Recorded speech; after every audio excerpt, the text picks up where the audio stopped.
président Macron, dans son premier quinquennat, il a adoré les décrets. Plus de 300 décrets pour gouverner. Très démocratique. Deuxième quinquennat, il s'est lancé dans le 49-3.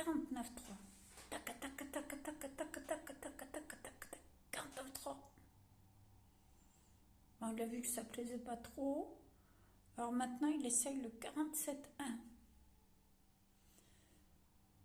Bon. La question que je me pose, c'est que les députés, eux aussi, devraient lire la Constitution et aussi l'appliquer. Parce que déjà, le pouvoir appartient au peuple. Là, il lui appartient plus beaucoup. Hein. Si les choses ne passent pas par le Parlement, ni le Sénat, ou si on squeeze le Parlement pour aller au Sénat, ben, ça arrange les choses. Donc moi, ce que je me dis, ils n'ont pas été foutus d'appliquer le 68, l'article 68. Ils n'ont demandé aucun compte à M. Macron par rapport de la non-utilisation de l'article 35 par rapport à la guerre en Ukraine. Il paraît que nous sommes en guerre. Déjà, on était en guerre contre un virus, on n'a pas eu l'article 35. Et là, maintenant, c'est la guerre en Ukraine. Dans la saison 2, c'est la guerre en Ukraine. Donc, la saison 3, ce sera peut-être les extraterrestres. Je sais pas, on verra. Je sais pas si je serai encore là à force de bouffer des insectes. Mais bon. Donc,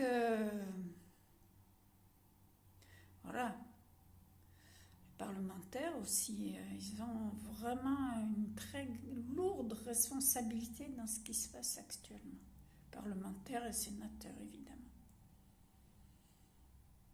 Déjà, à ce propos, j'aimerais bien qu'ils fassent une enquête parlementaire concernant le quantitative easing de l'Union européenne là, depuis 2000, je sais pas moi, disons environ, 2013. Moi, je suis qu'une mamie dans ma cuisine. Voilà, parce que si on est en train de vivre tout ça, je pense que c'est très lié aussi. Voilà. Et sur la hausse de la TVA, là, ils se gavent là, actuellement. Bon, je vous souhaite une excellente journée. Voilà, lisez bien vos étiquettes quand vous achetez de l'alimentation. C'est un petit conseil que je vous donne à partir de ce mois-ci, encore plus que d'habitude.